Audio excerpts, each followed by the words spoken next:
next fireside chat here on Stage 1 here at Procurement and Supply Chain Live London 2024.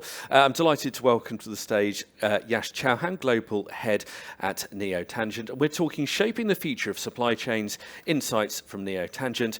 A warm welcome for Yash, please. Thank you. Okay, one thing I often like to do at the start of these conversations, because we do have a bit more time to dig into things, is find out a bit more about your role and exactly what Neotangent do, because there is so much to it. We had Jonathan Chen on stage earlier, so people have had a brief introduction, but lay it all out for me. Tell me a bit more about your role and what Neotangent do. Sure, certainly. Hi, my name is Yash Chauhan, and I'm the Global Head of Neotangent. Neotangent is the professional business services or business process management organization based out of the US and the different delivery centers out of the world. I mean, in China, Hong Kong, India, Bangladesh, and in the US as well. We are catering to the back office operations as well as the middle office operations. We specialize in the middle office operations, which is the end-to-end supply chain services of the of the enterprises. We started our operations about 20 years ago, and we started as the shared services center or the global business services of Li & Fung. Li & Fung is the world's largest, one of the largest trading and supply chain solutions organization into retail industry as well as into the CPG. So we are an offshoot of that. We started the middle office for them. And somewhere down the line, in about 2015, we became the GBS or Global Business Services, serving to their entire ecosystem.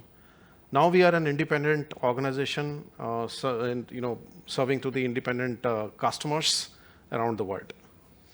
So we're talking about the future of supply chain. So let's talk about trends. That seems to be a great place for us to start. For you, what trends are shaping global supply chains, and how exactly are Neotangent preparing to cope and move with those trends?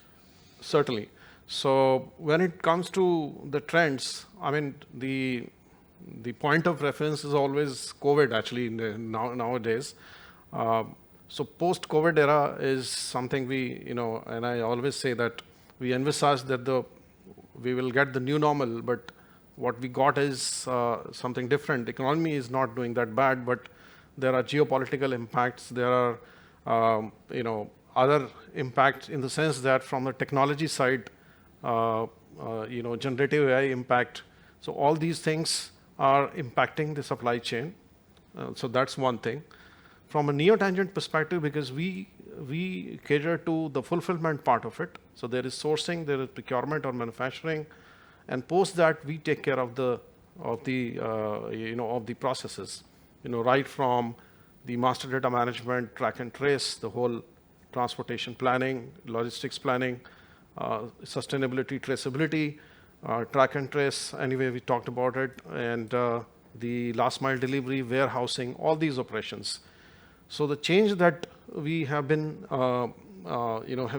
experiencing with our customers is that the sourcing countries are increasing. Number of sourcing countries are increasing, and therefore the complexity of the shipments. Let's say, for example, let me take an example to illustrate this. The shipments are becoming more and more complicated. So it's not just one single routing. But it's a complex network of the different routings. That's number one. Number two, that there is an amount of resilience required. I mean, we had troubles in the Red Sea issue. So we had to respond back very quickly, and therefore had to come up with the alternate solutions. And similar other factors which keep on popping up in that way.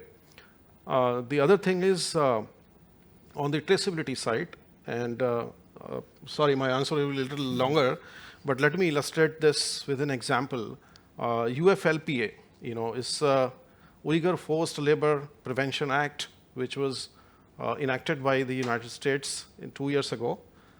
And so what happened was that in 2023, there were 6,000 odd shipments were blocked at the customs border and protection there, and because of the traceability issues.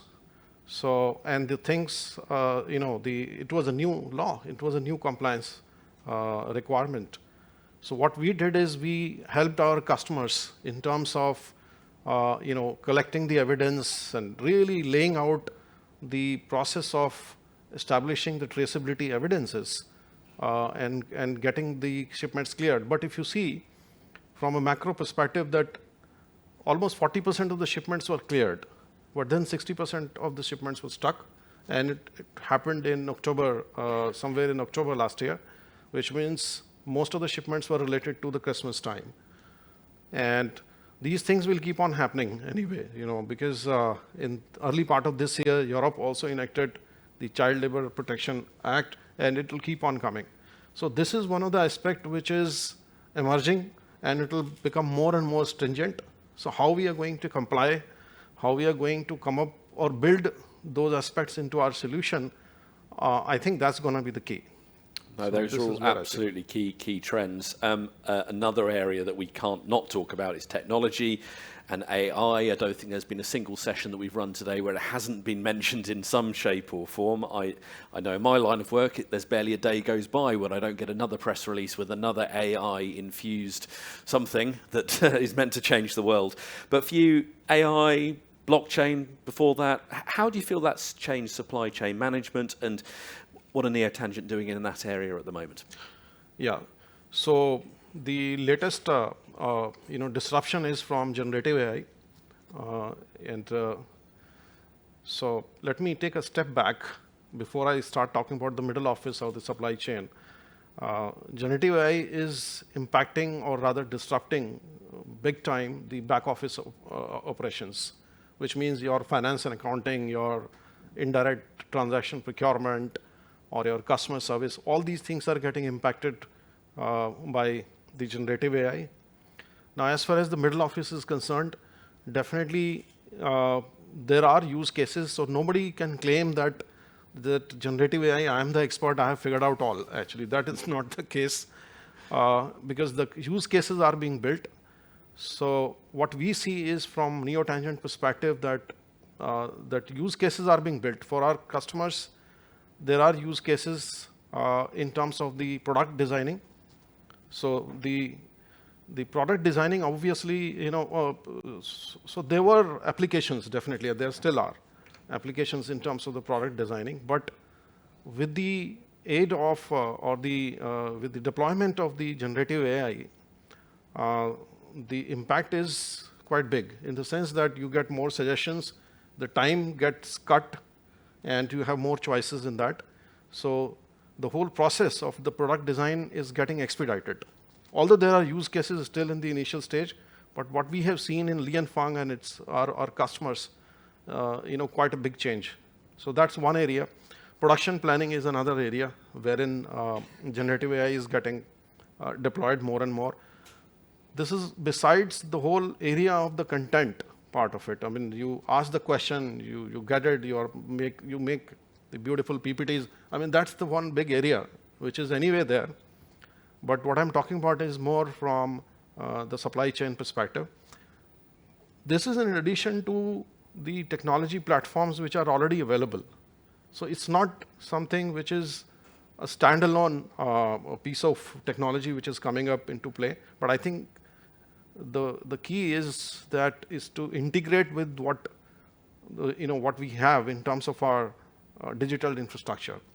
I think then only it will work. Otherwise, it cannot work on its own. Like a new thing that you deploy and solves all. It's not. Another key discussion point that's come up repeatedly over the last 2 days is about resilience, as I'm sure you've heard on plenty of occasions.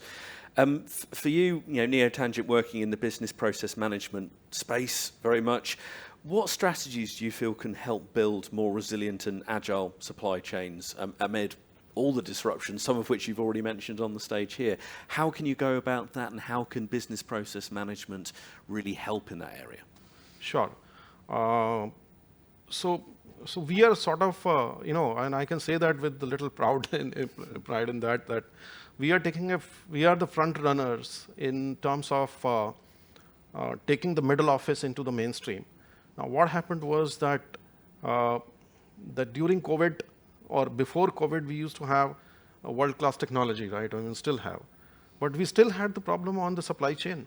I mean, the first thing which got impacted was the supply chain only, and which means there is something which was missing, which is required to build the resilience part into the supply chain, and that is the middle office reshaping or transformation of the middle office itself. So traditionally, what happens is that, and I'll take an example of, say, retail industry. The merchandisers are more focused on their shipment, actually, what is happening to my shipment, rather than their product. I mean, this is the reality, right? So they are more paying attention to that. However, it should be the other way around. So similarly, the other fulfillment activities never got centralized or never got transformed in a very big way. So enterprises normally kept on handling those on their own, still are. But post-COVID, what happened is that there is a trend, and there are research results as well, from HFS research, that about 60% organizations are seriously thinking about centralizing their middle office activities or transforming their activities. As Neotangent, we started this about 20 years ago. So we are sort of taking a lead into that. There are organizations, there are competition, but it's only in bits and pieces. Somebody is handling transportation, maybe, the transportation companies. But I guess there is a need for a 4PL actually, which can really oversee the whole fulfillment part. And that's where we come into play. And this is the trend that we have been setting. So there are three aspects. One is the wisdom which got conjured from the back office, the back office activities which happened from the last 30 years. So Accenture, Genpact, Infosys, all these companies, or host of other companies. So there are established practices which really put up how to actually optimize the processes, how to set up, how to centralize. So those approaches and practices are already in place. So that's one. Second is the integration of technology, platforms, or AI, the right choice of the AI. And the third part is the domain. If we integrate it all three together, we can free up the fulfillment part of the supply chain. And really, the merchandisers can actually focus on their product. So that is the next wave which I foresee in this industry from the business process management perspective. Now, there is a caveat, definitely. This is different because traditionally, back office is a world of, and I'll be very upfront here, back office is a world of the CFO. However, the supply chain is the world of the COO's organization, wherein you have chief procurement officer or chief supply chain officers, that world. So there are diplomatic angles as well into it, but we can definitely adopt those practices here in this case.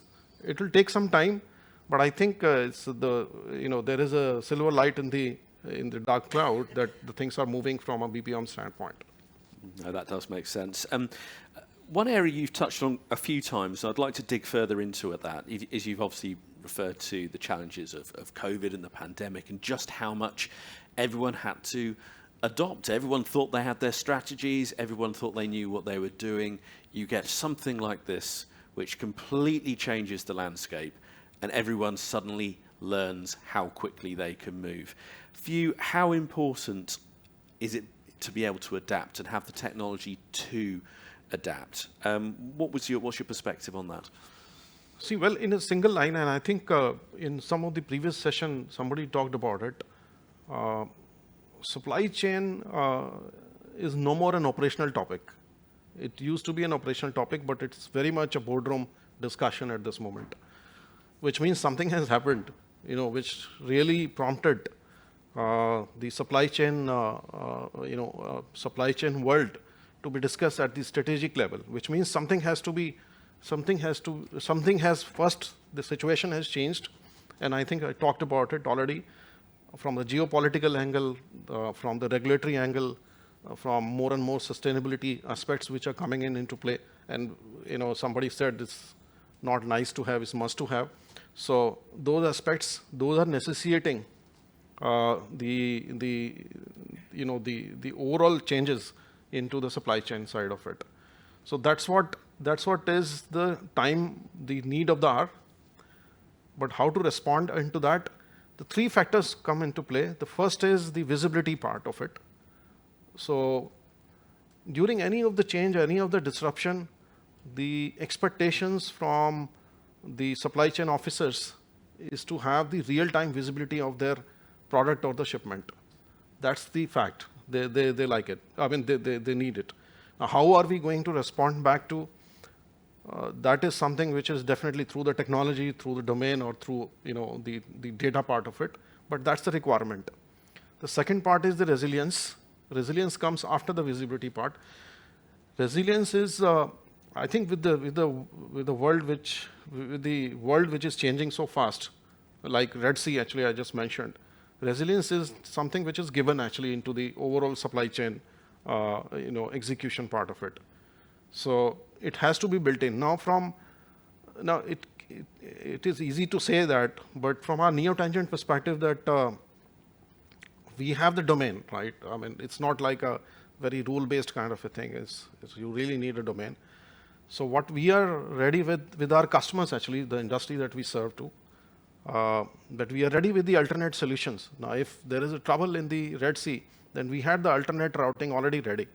So the question was how agile we were to switch over to the different solutions.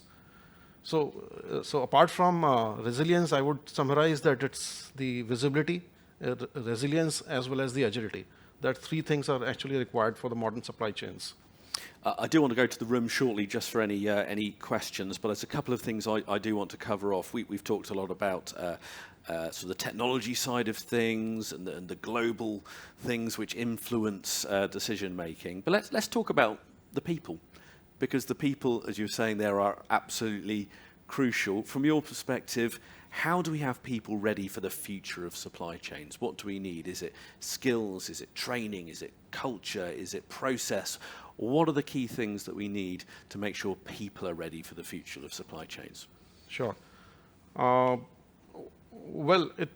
here again it comes to the approach of the business process management. So the approach of business process management is to really look at the different activities and see it as each of the process. Now, one is domain, of course. I mean, domain definitely need to be taught to the people, actually. People need to learn it, the skill part. But not everything is something which is required to be learned over like 10 years or 15 years like that. So we can, the whole aspect is to demystify that knowledge which is there here over a period of time, with all due respect to the people, actually. But the approach is to demystify the knowledge, make the process simpler as possible. Because from a business process management perspective, there is definitely a crunch of the talent. You will never find the people who have the ready-made knowledge for one industry or a particular industry. It's not easy actually to get. That's number one. Number two, it's not easy to train them up. So which means we have to break down the different processes using the approach of business process management and using the technology, break down the domain so that it's easily trainable to the people. And that's what I say, that when I say the middle office transformation, this is what the middle office transformation is all about. This is about the people actually training them up, skilling them up, upskilling them. That's the whole process of the people management in the BPM industry. So that's how we are solving the issue, because simply we are one of the few companies who are serving to retail industry, CPG industry, and to the pharmaceutical life, to basically life sciences and pharma. But it's not easy for us to get the people who have the knowledge of, say, the transportation planning, or people who have the knowledge of the traceability aspects, because these are new. It's simply people are not there actually in the market. And so we need to, first we have created the whole set of documentation, training materials, framework assets, those kind of things. And then we hire the people and train them up into the system. That's how it works. That's the way we are solving the challenges of the people and talent. Okay, yeah, so there's more questions I'd like to ask you, but I'm conscious I want to go to the room. We have one on the front row. That is keen. That is a keen first hand. I'll save you your steps. You've already done that. Here we go. Thank you. Hi, Angie Hobson, SEAM Advisory, working at the intersection of environmental and social targets. Beginning of COVID, I was working for one of the largest luxury goods landowners in London, talking to a lot of CEOs, a lot of CFOs. At the time, people were nearshoring, onshoring. Designers were making collections from fabric scraps. I thought I would tell my grandchildren one day that I went to the last London Fashion Weeks ever, and yet we're kind of gone back to business as usual in terms of flying around and sourcing and everything. Is there anything that you as an organization have learned from that time, that even as the market, many of your clients have moved on and gone back to business, that you kind of maintain as key learnings during that time? Yes. So, well, from our industry perspective, the first learning was how to work from home. And believe me, it was a big myth breaker. And so we used to think that that you have to come to the office, and it's very basic level I'm taking, but when it drills down to the kind of work that you have been doing, then it becomes more and more difficult, because there are data security issues, the information security issues. So how to resolve, that's the first thing. And it's not a small thing, because now as we plan the capacity of the people or facility, etc., that has become a big factor. So that's a big learning. And we learned that, yes, we can have the data security and information, data protection and information security figured out, even though the people are working from home, and technology is supporting that as well. That's one of the learning. The other learning is that we came to know the fault lines, if I may use the word, of the supply chain itself, actually. That everything was hunky-dory, everything was going, the shipments were going from China to the destination, but suddenly, there are different more sourcing countries, and then there are troubles in the water. So added to that, so we had to come up with the alternate routes, alternate planning. So that's another learning, that a degree of resilience actually which is required here. The third thing is, which we learned, and I talked about it, that the requirement of the customers. Now, customers could be our customers could be our chief supply chain officers, or the supply chain offices itself, and the end customers as well. They need the visibility almost like a real time, what happened to my product, or what happened to my shipment. So that's another thing, and it's not going away. So it's not one time, it's actually very much there. So that's another one.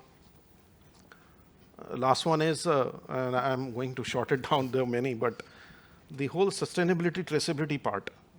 So traceability, as I took the example of UFLPA, this is becoming more and more stringent actually in this case. And every time there is a struggle. So post-COVID, so you have to really figure it out, that how to clear or how to comply with those provisions, and every time it's a struggle. And I'm not trying to sell myself, but at least we have figured it out as a process, that, and all the more needs to really come up with the middle office concept, because then you know how to put that into a process or into the procedure to handle these aspects. So that's another learning that we have. These are some primary learnings from our perspective. Okay, a beautifully phrased question, and broken down very well into those key learning opportunities. Well, I'm afraid we are out of time. Yash Chauhan, Global Head at Neo Tangent. Really enjoyed your company this afternoon. Thank you for joining us. Thank you. Thank you.